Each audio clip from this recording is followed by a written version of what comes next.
Hello everyone, welcome back to my YouTube channel trading trends. आप सभी का एक न्यू एनालिसिस की वीडियो में स्वागत है। चलिए शुरू करते हैं।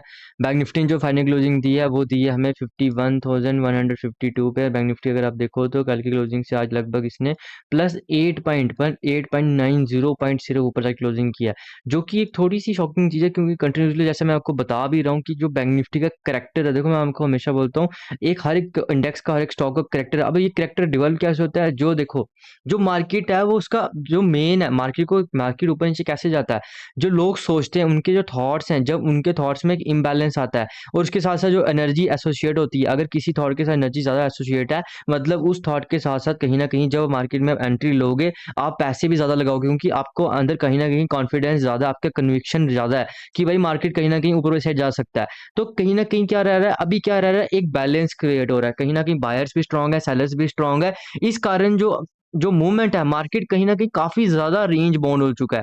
आप देखो पिछले 1-2 दिन से एक तो वोलेटाइल बहुत ज़्यादा है, उसके बाद रेंज बाउंड हो चुका है, उसके बाद मार्केट मूवमेंट नहीं कर रहा, तो ये थोड़ी-सी कहीं न कहीं नेगेटिव सिनेरियो है जिसको कारण मैं आपको हमेशा बोलता हूँ कि इस मार्केट में आपको लॉस हो सकता है। इसको बचाने के लिए, इससे बचने के लिए आपको एक चीज़ करनी पड़ेगी, अपनी क्वांटिटी कम रखो, दूसरे नंबर कहीं न कहीं अपने जो पेशेंस के साथ बैठोगे, होता क्या है ना, इस मार्केट में आपका पैसा डूब जाता है। आप कंटिन्यूअसली पैसा बना नहीं पाते तो आपको ऐसा लगता है कि यार मार्केट अब तो पैसा कभी बनाएगा ही नहीं या देगा ही नहीं आपको। आपको वेट करना, आपको फिर से वो ट्रेड्स मिलेंगे जो बड़े-बड़े ट्रेड्स होते हैं आपको देखने को मिलेंगे, बट उसके लिए आपको वेट करना है। मार्केट सही टाइम पे ही आपको पैसा देगा। पूरे साल में मार्केट 20 या 25 दिन ही ऐसा रहेंगे जब आपको बड़ा पैसा बन के देगा। एक-एक लॉट में आप 10-10 हज़ार बना बना पाओगे। बट उसके लिए आपको पेशेंटली वेट करना पड़ेगा, अपने माइंडसेट पे काम करना पड़ेगा, डिसिप्लिन के साथ चलना पड़ेगा। इसलिए मैं आपको हमेशा बोलता हूँ, कंटिन्यूअसली बोलता हूँ कि जब भी मार्केट आपको ऐसी ऐसी मार्केट चल रही हो, वहाँ पर या तो अवॉइड करो या अपनी क्वांटिटी काफ़ी ज़्यादा कम करो, क्योंकि रिस्क मैनेजमेंट, मनी मैनेजमेंट नहीं होंगे तो आपको काफ़ी ज़्यादा दिक्कतें आने वाली हैं। अब अगर देखो तो कहीं न कहीं वन डे टाइम फ्रेम में मार्केट ने यहाँ भी एक रेंज बना दी है। नीचे वाली साइड अगर आप देखो तो 50,900 से लेके 51,000 का psychological level as a important support की तरह काम कर रहा है। कंटिन्यूअसली अगर आप देखो तो परसों भी ये भी एक तरीके से उसी में कंसीडर किया जाता है। जो ज़ोन होता है, हमेशा बोलता हूँ कि सपोर्ट रेजिस्टेंस ज़ोन होता है। आज भी मार्केट ने वहीं पर लो लगा के, और इससे पहले भी अगर आप देखो 2 दिन वहीं पर मार्केट ने ट्रेड किया था। तो 51,000 का साइकोलॉजिकल लेवल एक इम्पोर्टेंट लेवल बन चुका है, क्योंकि मार्केट ने यहीं पर पहले कंटिन्यूअसली इसी ज़ोन के पास यहाँ पर सस्टेन किया था, फिर ब्रेकआउट की थी, फिर उसके बाद यहाँ पर सस्टेन कर रहा है। अगर तो ये ब्रेकआउट करेगा, इसकी जैसे आपको पता है एक ट्रेंड लाइन भी चल रही है, अगर ये ब्रेकआउट करता है 51,500 के साइकोलॉजिकल लेवल के ऊपर ट्रेड करता है, तो फिर आपको लगभग मार्केट जाते हुए दिखेगा आने वाले टाइम पे 52,000 के साइकोलॉजिकल लेवल तक। अगर ब्रेक डाउन करता है, फिर आपको कहीं न कहीं मार्केट दिख सकता है लगभग इस लेवल के पास, जो कि रहने वाला 50,300 से 400 के बीच-बीच। उसके बाद अगर मार्केट यहाँ सस्टेन करने का फिर से ब्रेक डाउन करता है, फिर आपको लिखेगा लगभग 49,700 से 800 के बीच के जोन के बीच-बीच। अगर यहाँ पर सस्टेन करने का 52,000 के साइकोलॉजिकल लेवल के सस्टेन करने का ब्रेकआउट फिर से करेगा, फिर आपको जाता दिखेगा लगभग ये 52,500 से लेके 600 के बीच के जो जोन है, वहाँ पर आपको मार्केट जाते हुए दिखेगा। बट उसके लिए मार्केट को एक डायरेक्शन पकड़नी पड़ेगी, एक फ्लो में जाना पड़ेगा। अभी मार्केट बिल्कुल साइलेंट है, अभी आपको पेशेंटली बैठे रहना है, मार्केट में वेट करो। पेशेंटली वेट करोगे, छोटे-मोटे ट्रेड तो देखो अभी भी बनते रहते हैं, ऐसी कोई बात नहीं है। 5 मिनट टाइम फ्रेम में मैं आपको दिखाता हूँ आज जो मार्केट में ट्रेड बना, उसका लॉजिक भी यहीं बता दूँगा। क्योंकि इसके ऊपर एज़ सच अभी मार्केट इतना कुछ ख़ास चल नहीं रहा, तो इसके ऊपर सेपरेट वीडियो बनाना कोई।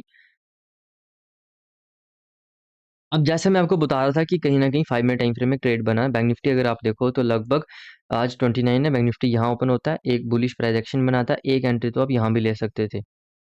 बट अगर आप यहाँ एंट्री नहीं लेना चाहते, फिर मार्केट ने एक यहाँ पर पूरा आपको एक फ्लैट पैटर्न टाइप दिखेगा। देखो यहाँ भी आप एंट्री ले सकते हैं, बट जो बेस्ट एंट्री बनी थी आज वो लगभग हमें देखने को मिली जब मार्केट ने यहाँ पर सस्टेन किया, यहाँ से जब ब्रेकआउट की, यहाँ पर एक एंट्री देखने को मिली। उसके बाद अगर आप देखो तो मार्केट का ये जोन है, ये जो मार्केट ने रेंज बनाई है, इसने एज वो यहाँ पर रजिस्टेंस एक्ट किया, और मार्केट इसको यहाँ पर कहीं न कहीं जो बायर्स थे वो कहीं न कहीं यहाँ पर अपनी डोमिनेंस खो बैठे, और सेलर ने कहीं न कहीं अपनी स्ट्रेंथ दिखाई, और सेलर ने मार्केट को फिर से यहाँ पर वापस आप देखो तो अच्छा खासा सस्टेन करने का एक ब्रेकडाउन मूवमेंट यहाँ भी आपको मिली है। बट क्या रहता है ना, जब थोड़ा-सा मार्केट एक रेंज के बीच है, वहाँ पर अगर आप अवॉइड करते हो तो मैं आपको यही पर्सनली प्रेफ़र करूँगा कि अवॉइड ही करना चाहिए, क्योंकि कहीं न कहीं ये न्यूज़ की वज़ह से हुआ है। चाहे न्यूज़ किसी भी फ़ील्ड में आई हो, कई अगर न्यूज़ मार्केट में इम्पैक्ट कर रही है तो तब मार्केट टेक्निकल्स को अच्छी तरीके से फ़ॉलो नहीं करता है। और आपको हर ट्रेड लेना भी नहीं है। आपको ऐसा नहीं कि हर ट्रेड लेना ही लेना है। मार्केट में अगर आप बैठे रहो आराम से, दिन में 1 ट्रेड लो, अगर आपको छोटा-मोटा प्रॉफ़िट मिला ठीक है। 2 ट्रेड की तरह तभी जाना है अगर सुबह प्रॉफिट है, सुबह लॉस में फिर आपने दूसरे ट्रेड को नहीं लेना है। उसके बाद अगर आप देखो तो मार्केट ओवरऑल तो पूरे दिन ऐसा नहीं है कि कुछ इसने बड़ी मूवमेंट किया, यहाँ से एक ब्रेकआउट, यहाँ से ब्रेक मूवमेंट की, फिर यहाँ से आप देखो इसी लेवल पे, इसी ज़ोन पे जो मार्केट ने अच्छी खासी रेंज बनाई है, इसी रेंज पे कहीं न कहीं यहाँ पर रेजिस्टेंस लेता है और वापस नीचे आ जाता है। फिर से मार्केट यहाँ पर सस्टेन करता है, यहाँ पर फिर से इसी रेंज की भी ट्रैप होता है बायर्स, तो कहीं न कहीं मार्केट वापस नीचे आता है। हाँ, यहाँ पर भी एक ट्रेड बना था, यहाँ पर मार्केट ने सस्टेन किया, जो बायर्स थे उनके एसएल लगभग यहीं लगे हुए थे। जैसे ही मार्केट ब्रेकडाउन करता है तो अच्छी खासी मूवमेंट करता है नीचे वाली साइड, और नीचे वाली साइड आपको पता है 51,000 का psychological level as a important support की तरह काम कर रहा है, तो मार्केट यहाँ पर आपको फिर से रुकते हुए दिखेगा। देखो इन केसेस में क्या होता है ना, जैसे मान लो अब इनका एसएल क्या रहता है, जब आपने यहाँ एंट्री ली तो एसएल लगभग आपका रहेगा ये वाली कैंडल का लो रहेगा एसएल। उसके साथ साथ आपका एग्जिट क्या रहेगा, जब भी मार्केट इस जोन में कहीं भी रुक रहा है, इस जोन में कहीं भी मार्केट आपको सस्टेन करते हुए दिख रहा है, आपको यहाँ एग्जिट कर देना है, क्योंकि ये जो जोन है, ये इंपॉर्टेंट यहाँ पर रेजिस्टेंस जोन है। यहाँ से निकलने से पहले मार्केट आपको अच्छा खासा ही प्राइस एक्शन देगा, वहां आप री एंट्री कर सकते हो। इसलिए मैं आपको बोलता हूँ, जो मार्केट ट्रेंडिंग नहीं होता, जो मार्केट साइडवेज होता है, वहां पर आपको कहीं ना कहीं अपनी पोजीशन से एग्जिट कर देना चाहिए, उसके बाद आपको री एंट्री करनी चाहिए। बैंक निफ्टी में क्या होता है, प्रीमियम डीके हो जाता है, प्रीमियम की डीके की वजह से आप पैसा नहीं बना पाते, और खासकर थर्सडे और फ्राइडे को सबसे ज़्यादा प्रीमियम डीके होता है, थर्सडे को सबसे ज़्यादा प्रीमियम डीके होता है। तो इन चीज़ें, इन पॉइंट्स को कंसिडरेशन में लो, और इन पे कहीं न कहीं आपको इन पे एक्ट करना पड़ेगा। 15 मिनट टाइम फ्रेम में देखते हैं बैंक निफ्टी कल किस टाइप की मूवमेंट कर सकता है। कल फ्राइडे है, फ्राइडे को तो देखो कहीं न कहीं कई बार मार्केट मूवमेंट कर भी देता है, बट मैं प्रेफ़र क्या करूँगा कि मतलब जो मैं एक्सपेक्ट कर रहा हूँ मार्केट से, मार्केट 1 दिन और रेंज में सस्टेन करे, और बेस्ट मूव तो मिलेगी अगर मार्केट ब्रेकआउट करेगा। देखो सबसे बेस्ट मूव तो ब्रेकआउट पे मिलेगी। रेंज पे ब्रेक डाउन करेगा तो फिर मार्केट वापिस इसको कहीं हर जगह सपोर्ट का सामना करना पड़ेगा।